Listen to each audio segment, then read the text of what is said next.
Welcome back to the sweatshop. Today we are working on a 2013 Hyundai Santa Fe Sport 2-liter turbo motor. The customer had complained of a bit of a shake and kind of like a misfire situation happening up between 80 and 120 kilometers per hour. Between that range on the highway, you don't really want to have a misfire. So we brought it in, we took a look, and we diagnosed it as having a giant hole in the intercooler. There were no pending DTC codes in the generic OBD2 code search, but when I did an enhanced Hyundai code search, which my scanner offers, it came up with a P0299, I believe. Basically, it was saying that it wasn't getting sufficient boost pressure. Right away, you would look at the turbo. There was no funny noises, nothing with, oil and whatnot. So looking around, we looked for a busted pipe or a loose clamp or something like that. I never would have thought the intercooler would fail. The tank separated, the bottom tank separated from the intercooler core, which lives somewhere about here in this region. So today we are going to be replacing it. Let's start that process now. There are 10 mils up along top here, and there are Phillips clips that live up top here. So let's go ahead and remove those 10 mils. Now, here is a tip. I have a couple of drawers filled with these cups. These cups come from my brake clean cans, and they are perfect for storing bolts. Be very gentle with the clips. They are not metal and they will break. Now there are also two clips back here that hold this air cleaner duct. We're going to be pulling those guys out as well.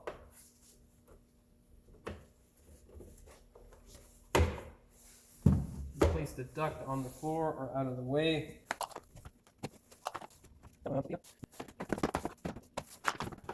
clip remover tool aids greatly in this process.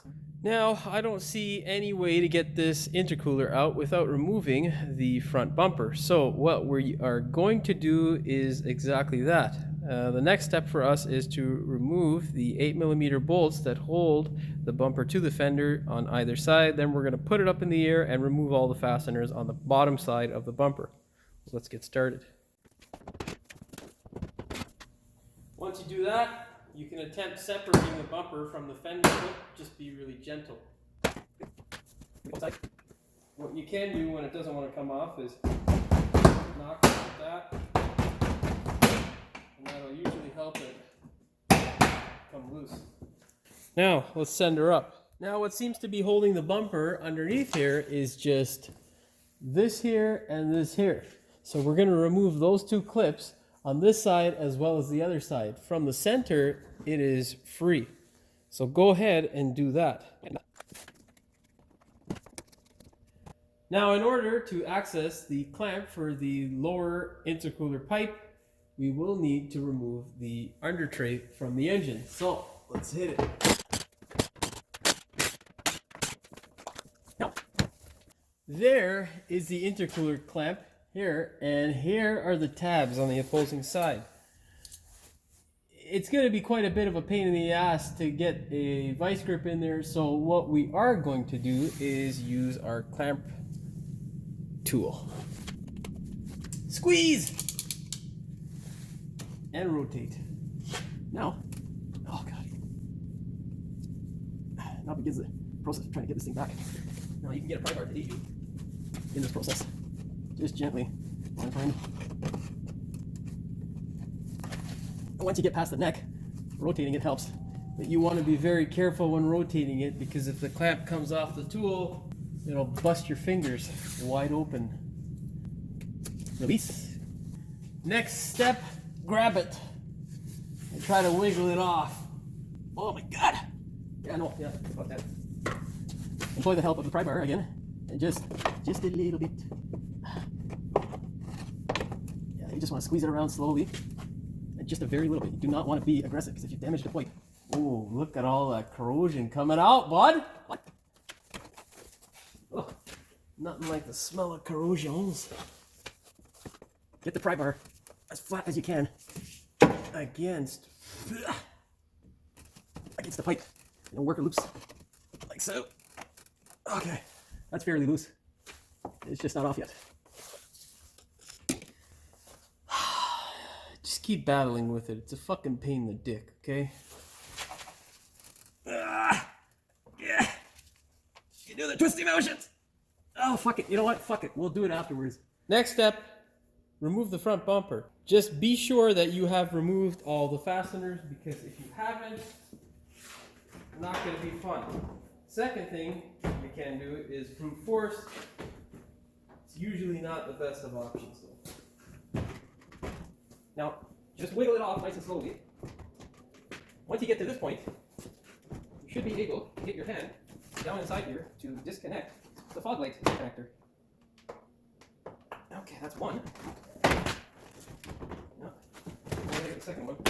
Be sure to keep your hand in the middle here so that it doesn't fall, because if it falls, you're really going to stop. Okay, now, once you get those guys disconnected, just come off with it nice and slowly. There you go, friends, you got a bumper. Set it aside carefully. Now we can see we've got a lot more access, and from what it looks like, it may be easier to pull this thing out through the front if I pull that rebar off. So we're gonna first pull this cover off, inspect and see what we see. Go from there. Okay, so we got one Phillips clip here. It's a number 2 Phillips in case you're wondering. And you don't have to get the screw portion of the clip out all the way, just enough so you can get your clip remover on it. Try it out. Okay. Perfect. There you go. That's what we're looking for. So we are no longer going to remove all this. What we are going to do is remove those two 10mm bolts there. Pull that guy out of the way, and we're also going to remove this crash bar, otherwise known as a rebar. So let's go ahead and do that. Now, what we're going to do before we take these two 10mm bolts off here is we are going to remove that clamp. It is exactly the same clamp that is on the bottom side of the intercooler, while this bracket is holding the intercooler in place so that when we go to jar it out of place, it's not a pain in the ass. Now, there are two 10mm that will release that bracket there. There's two 10mm here, and there are 12mm bolts. There are 4 of them on either side. That's the only thing that's holding the crash bar that I can see so far. What is key though to reassembling this is using a Sharpie or a marker or some sort of way to know exactly where the rebar was prior to removal. So what I like to do is just draw around one of the bolts that are clean, nice and clean. That way you know when you remove that bolt where exactly it was. Don't just do it on one side, do it on both sides. Okay? See, friends, you learned all sorts of tricks here that I have. I'm not getting paid for this. Not yet, at least. That's a reminder there to subscribe, like, and share my videos, son. Let's hit it. Yeah. We're going to leave that bolt in there just a little bit for that paint to dry. Do the other bolts.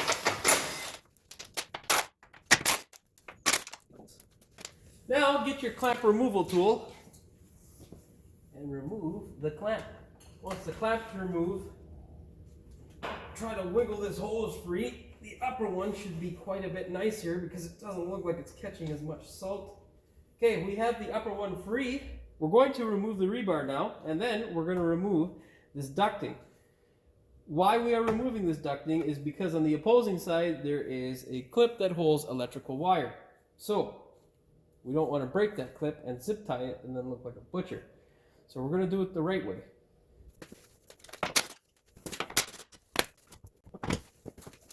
Okay, so there is an electrical wire on this side. On that side, there is an electrical wire. Just take the flat screwdriver and get the tabs out of the way. Now we can get this duct worked off.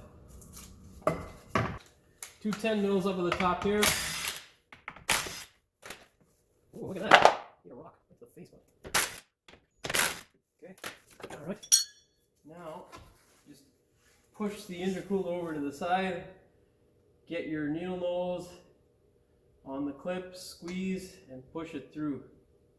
What is your problem, bud? Just cooperate.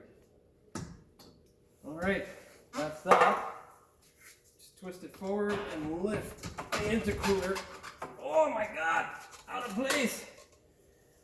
Now, this intercooler hose, as you can see, has been a real pain in the dick. Okay, so once you get your intercooler out, this is what it should look like. Okay? This is what it should not look like. That is the inside of the core. This guy here will really aid you in cleaning that pipe. Just be very gentle. Remember, the goal is not to take away material. The goal is to just clean the inlet.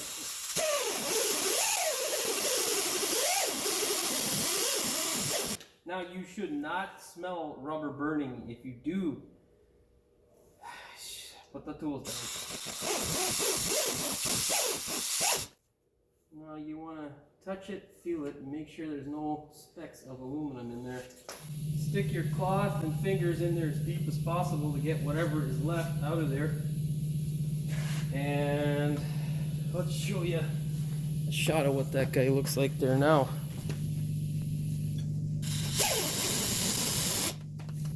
Check out the top pipe just to make sure that's clean as well, and then you can prep to put back your new intercooler. Now, before you go ahead and put your new intercooler in there, what you want to do is compare your new one. Best way to do that is by looking at it. Also, remove the new shield here. Now, once you are satisfied that you have the correct intercooler, what you're going to do is separate these stupid caps that came with mine. I think they use a 50-ton press to press these things onto this frickin' thing, but I managed to get them off. Awesome. Now, next step is taking WD-40, give it a spurt on either side of the pipe as well as the intercooler. Go around it, make sure you lubricate it really well. It will help you in getting these pipes on. Okay, so with this particular car, it is best to wiggle the pipe on first and then place it in proper position. Now, once you get it into proper position, before you put the top hose on, connect that electrical connector. Now, when I say the connector, I just mean the clip that holds the wiring in place, and then you can go ahead and slide your top hose on. Now, before you go ahead and clamp, put the bracket back. This way you know the intercooler is sitting in the correct position. With it sitting in the correct position, you can apply pressure to the pipes with the clamp so that they are not out of place. If you do it the opposite way around, not the best thing for the longevity of the pipe. Now, get your clamp tool and put them clamps back in place, man. Next step, plastic shroud. Now, before you go ahead and put the rebar back on, go ahead and anti-seize everything. Just a dab will do on all of the bolts. Line it up on those M6 studs. Place your 10mm bolt in place. Just snug it up. Do it on the opposite side as well. Now, what you want to do is line it up as close as possible to where it was. We're lined up on this side, the other side looked pretty good, so we are going to cinch them all down now. On this side, don't forget the electrical connector, or the clip that holds the wire to the rebar. Okay, next step, put the bumper back on the car. It does make it easier to have two people help you with doing this, but you can do it on your own. It's not impossible. Okay, now, things to be careful of is the sides of the bumper. You want to make sure that it goes in without scratching the fender. That's that. Now, before you send the car up to secure the pipe, make sure that you at least clip in the sides of the bumper or place a clip or some sort of screwdriver or whatever it is, just a screw to hold the bumper, because you don't want to have it fall off the car or fall on top of you. It's not going to kill you, but it'll really hurt your ego and destroy the customer's paint. Get the cups that you put your bolts in, send this thing up.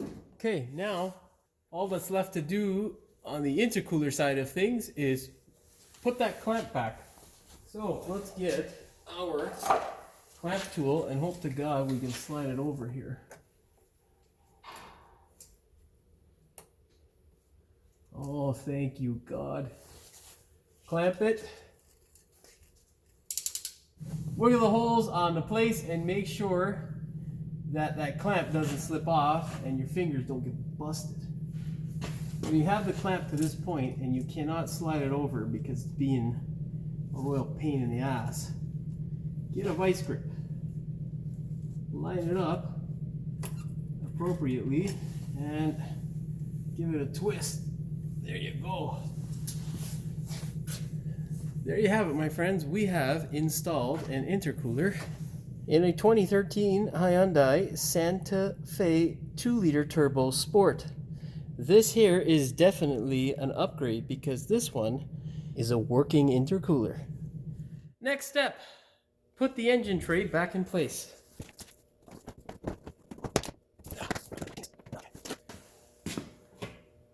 Do not tighten them, just run them up.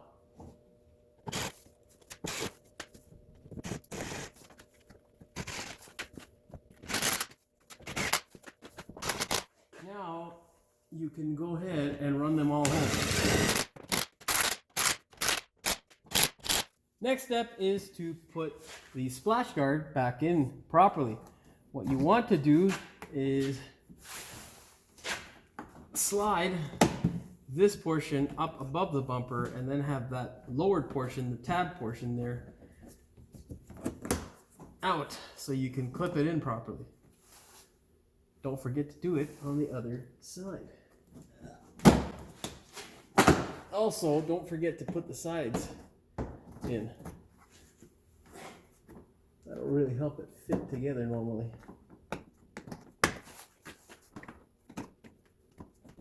Okay.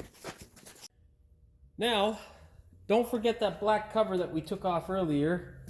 I forgot to film putting it back on because I am a genius. So now all you got to do is put the clips and bolts that hold this plastic portion up at the top back. We also got to put this ducting back, and one thing that I also forgot to film was the 8mm bolts that are on either side of the bumper. Don't forget to put those back.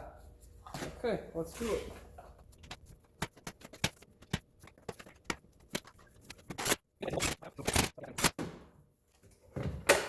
Ducting before you put it back, make sure the gasket's in place properly. Okay, put it back. And put the clips back. One more. Okay, that is it. You have done it. You have installed an intercooler on a 2013 Hyundai Santa Fe Sport 2-liter turbo. Amazing, isn't it? Now, all you've got to do is test drive it and make sure the car doesn't blow up and you're good to go. If you like the video, please like, share, and subscribe. Don't forget to hit the notification bell, and we will see you in the next one. You want to wiggle that pipe in the fucking place. Jesus. Remember. What the? Oh my fuck. They press this shit on? What the fuck is wrong with these people, man? Fucking ears are getting hot trying to get this cocksucker off, man. Oh, I'll let you. Oh God. Now before you go ahead and dump your new intercooler in there, what you want to do is inspect the old one You don't want to inspect the old one. What the fuck am I saying? Be sure to make sure. Oh, you fucking cocksucker, you. Peace!